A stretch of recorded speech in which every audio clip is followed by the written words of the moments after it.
Good morning, Intenders. Good morning. Welcome and welcome back to Morning Intentions. Today is Tuesday, July 28th. Thank you for joining us once again. And for our final week of life changes and reprioritizing, we're all set up for our next theme.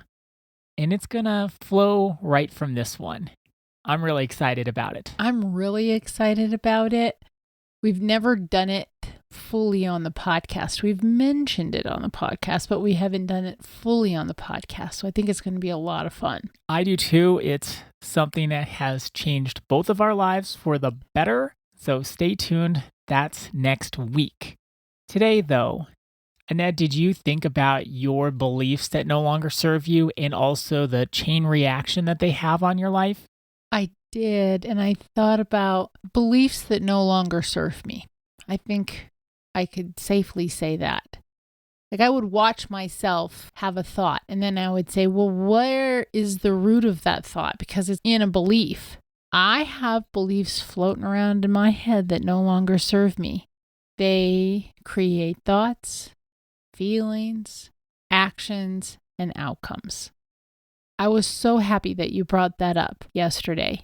One belief that I wanted us to talk about today, Ada, if it's all right with you, is the belief that starting over means that we failed. You and I were talking about this last week, just privately.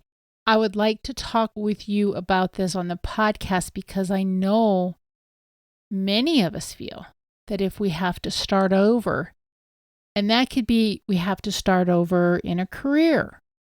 Maybe the company that we love and we've worked for closed down and we're left without a job. Maybe we were a small business owner and then that became either too much or it didn't fit your life anymore, trying to find a new place to fit in. Health. Sometimes people have issues with their health where they have to start over. Learn to walk again. Learn to take care of their bodies differently. So there's many different areas where we think that starting over means that we failed in some way. We're here to say today, when we start over and begin again, we're actually just showing our courage. We're not failing. We're displaying our courage because we have the willingness to start over.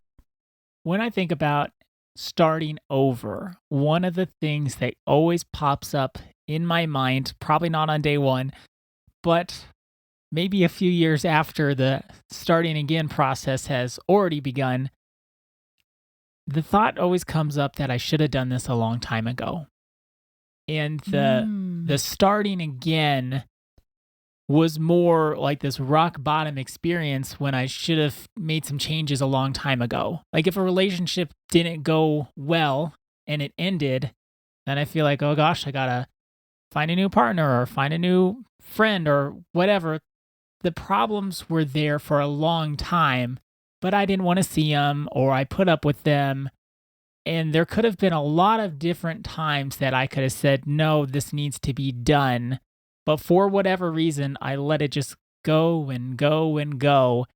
And then it got to this start again point. And I don't want to say it didn't need to get there, but it was also a long time coming. If that wasn't step one, that was actually probably step 37, was start again. There was just something inside of me that just kept on going. That's where maybe some of the failure feelings come from. Once we make that step and change, we go through a life change, we reprioritize, and we're in it for a while, whether it's a few months and we start feeling better or a few years and we start looking back, we can say, oh my goodness, why did it take me so long? And that's what you and I were talking about. That's why we wanted to share on the podcast, is that doesn't mean that because you stayed 2 years longer, that doesn't mean that you failed. What it means is you were letting it play out. There was a part of you that wasn't ready. But then when we are ready to make the life changes, when we are ready to reprioritize, we also want to recognize the courage that it takes. and not go into that I failed, I was a failure, the relationship failed. We hear that quite often. No, it's not a failure. Because if you believe that you're a failure, then, or how you handle things is a failed way, that's the belief, that's that core belief that Ada, you were talking with us about yesterday.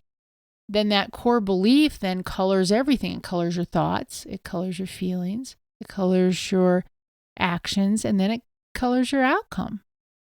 So we want to make sure that we are recognizing that many of us have to let things play out, and then we get to this place where we say, either I'm done, I'm moving on, I'm making a change, whatever it happens to be, or life does this for us through a health condition or something like that. But we get to the place where we say, okay, now I'm going to do things differently.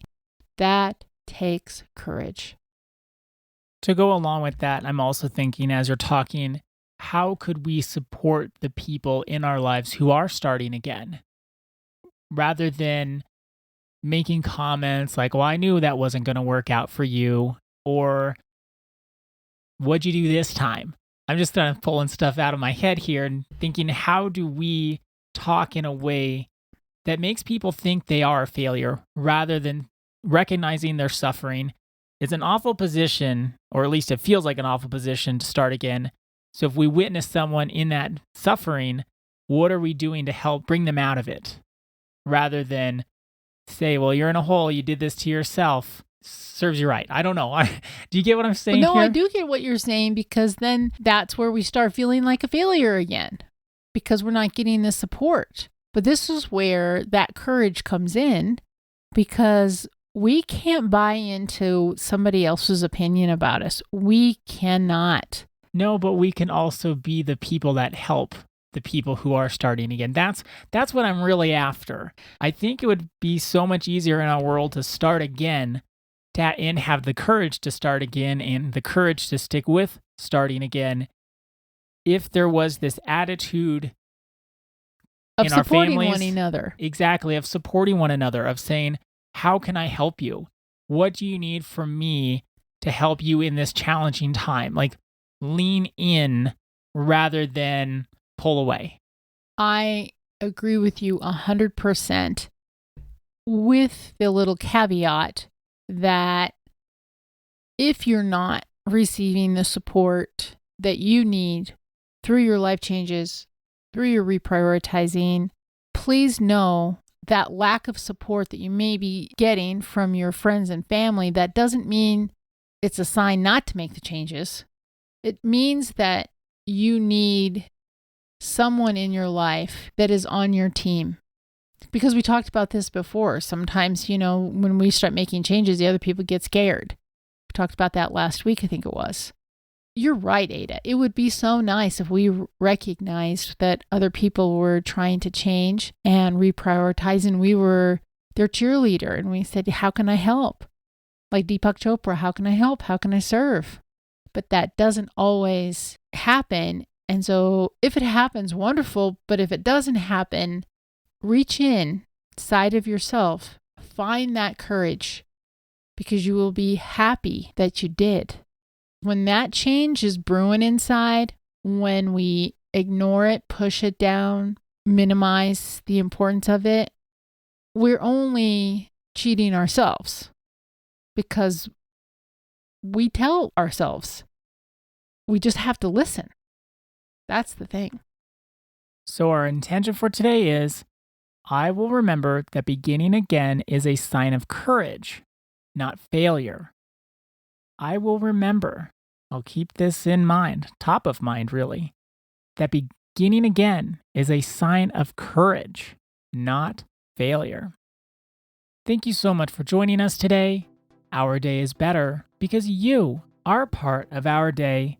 See you tomorrow. See you then.